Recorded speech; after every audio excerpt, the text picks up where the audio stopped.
Hello and welcome to the fourth installment of our War and Peace Quarantine Edition read through of 50 pages a day. I am Matthew Robinson. Joining me, as always, is Dimitri Portnoy. Hello, Dimitri. Hello, everybody. We are on page 200, which serendipitously is exactly the end of book two, which I thought was a nice coincidence. Yes, and it's an interesting climax because we had a major battle.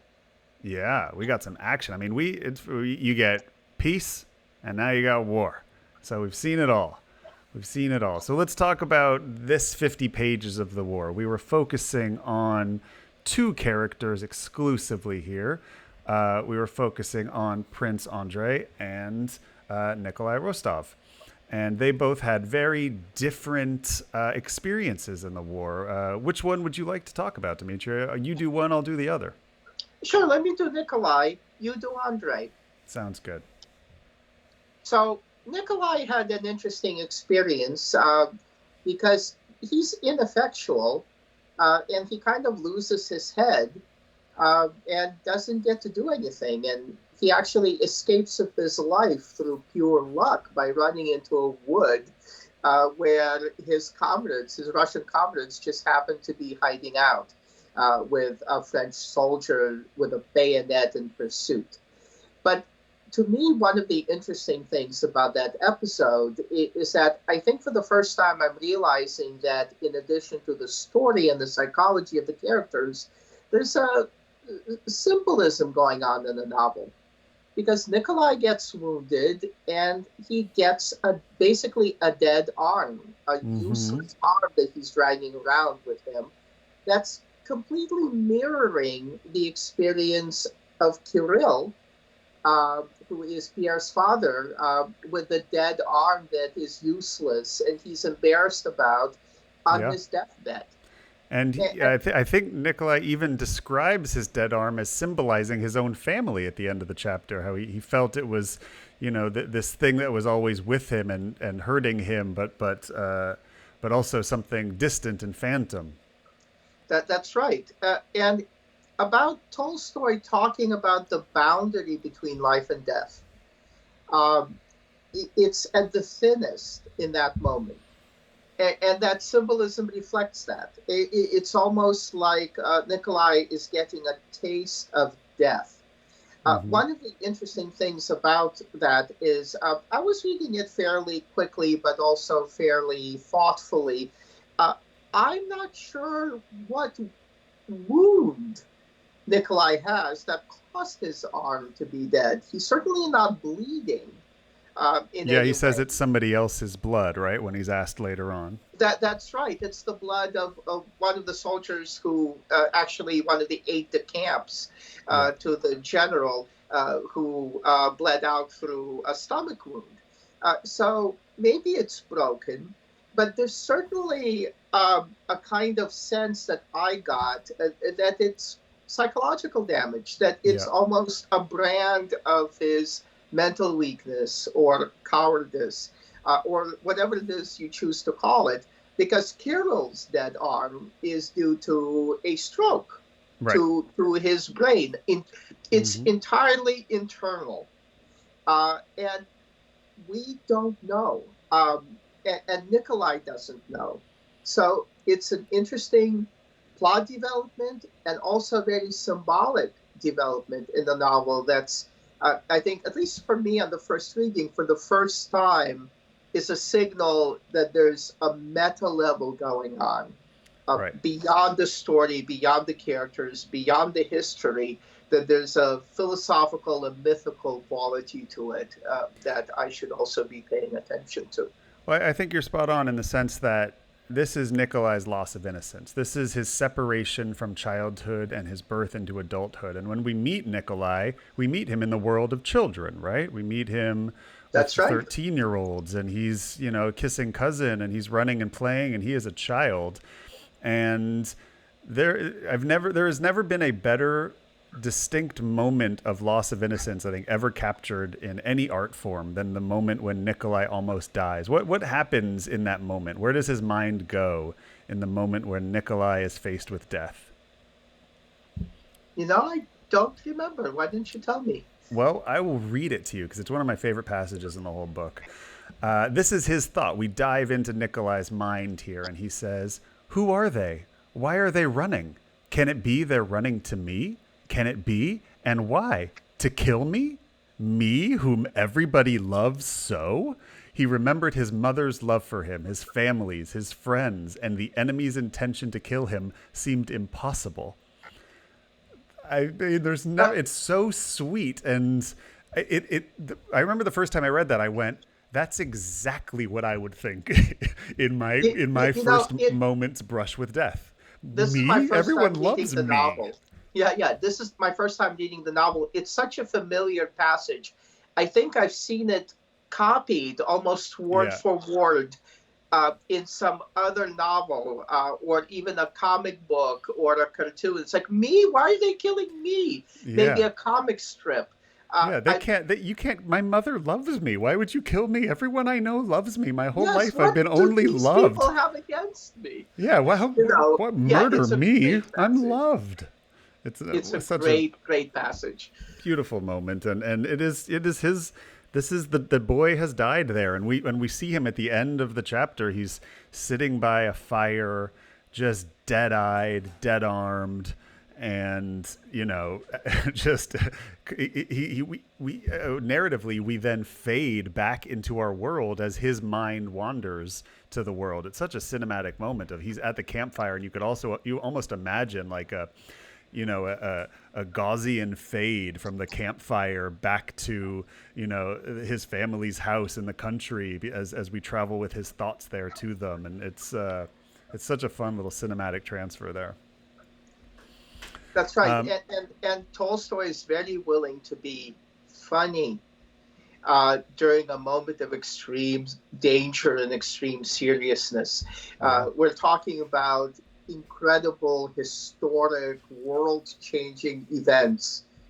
And I'm reading about it and I'm chuckling and often hmm, laughing to myself. absolutely. Well, let's talk about Prince Andrei here.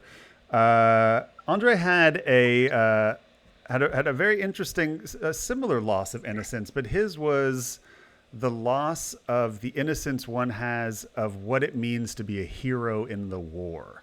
And he has these Quixotean, knights in armor idea of what a hero will be. And he already in his head has this story of who he will be as the hero in this war.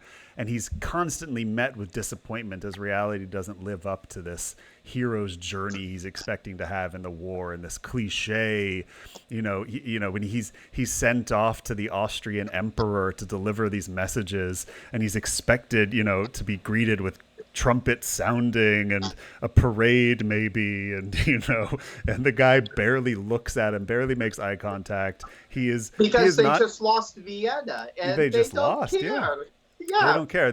And our main character is not a main character in the Emperor of Austria's story, and he's not. He is barely a background artist showing up with an annoying piece of paper where like, look at our little thing we won. He's like, who cares about the little thing you won over there? We've lost the house is on fire, and you're telling me about a chair you saved. Like, get out of here.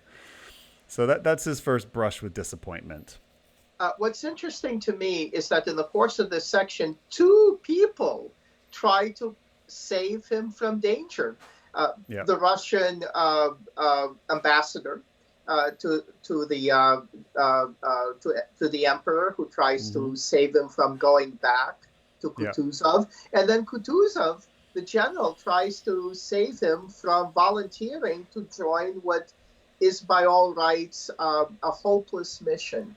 Yeah, Basically, General 4,000 Bagration, Yes, his army, which will be decimated, and Prince Andrei, he chooses to go. I mean, he's disillusioned by the higher echelon in the army, and he sees them as these cruel bureaucrats who are sacrificing the lives of others with no idea of what it's like to be on the front line, and he heroically puts himself forward, and yet kind of again. like going with King Leon to meet the Persians. from Sparta. Okay. A hopeless Right. task that may actually buy enough time for everybody else to get to safety. Yeah, and once again, he is met with disappointment because he does not go charging into this wonderful battle of, like you said, the Spartans defending the hundreds against the millions. He is a part of a retreat and a loss and a falling back, and he watches as afterwards the aftermath of watching the generals try to blame it all on poor Tushin, Who is a who real hero? who is the real hero who actually saved lives by his choice to retreat with those weapons. And the only moment of actual heroism that Prince Andrei has is to say, "You bastards, you cannot blame this man. He's literally the only one who saved anyone out there, and all of you out here making calls save no lives. This man is the true hero." And they basically, he doesn't get his hero's moment there. The only heroic moment is from the reader knowing that what he did was a true act of heroism to help save that man from potentially the guillotine or at least disgrace in the army. Is this the first time you actually like him, like really like him, Matt? Yeah, I Has think that so. changed for you on your third read? Uh, have you noticed qualities of him before that maybe weren't as apparent? Yeah, I mean, I think this chapter is about making you like both of these guys, like you seeing the real humanity in both of them, right? I mean, Prince Andre is he's all of his he's been completely disillusioned now and seen the truth of the war, and Nikolai has seen the truth of life and death, and they're both at their lowest at the end of this chapter, but it's also sort of the beginning of their humanity for both of them. And it will be very interesting to see where they both go from here.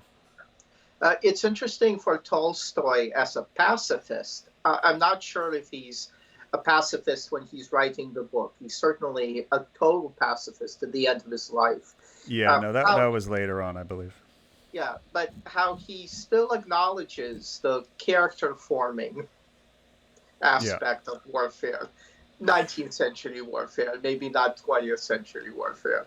yeah. Well, and you always find in Tolstoy that the true villain in all of his books are ego, and the true heroes is always selflessness, and uh, so you will always find that someone who focuses on their own heroism or their sense of self is always going to take a fall, and those who focus on the group over the individual are always going to be lionized, which is definitely an ethos that he carried throughout his life, especially when he even swore off everything he wrote late in his life and thought it was a complete waste of time and wished that he had done more to help the peasants.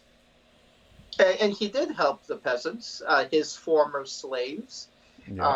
and everybody's former slaves. They were called serfs, but they're Yep. basically essentially slaves. Well, and then Um, he just turned them into sort of his cult members to a certain extent. They were Tolstoyans, but yeah.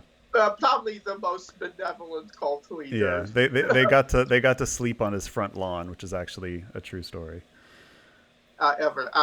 I'm astonished at the scope of the battle scenes, Oh yeah, right. and how incredibly viscerally exciting they are, and how Tolstoy gives you information exactly when you need it, sometimes a little bit beforehand.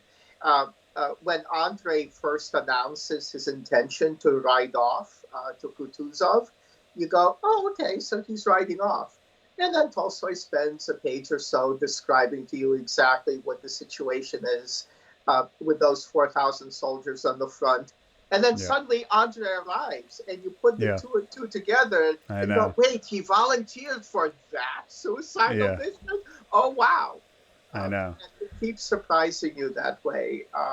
On this read through of it, the more and more I'm noticing is just what an influence this book had on visual storytelling and on cinema and television, and it's really the thing that I'm noticing the most in this read through, because the last time I read it, I was it was before my, the actualization of my professional career. So it was, in my mid to late 20s was the last time I read this. First time I read it, I was probably 19. Second time I was probably like 28, 27. So, now I'm 41. So I'm a much better storyteller now than I was then. And it's really interesting to see how influenced so many people, including myself, have been by the way he tells a story. Even just in the way he writes an action scene is very much a Hollywood action scene. Yeah, I keep seeing Glory.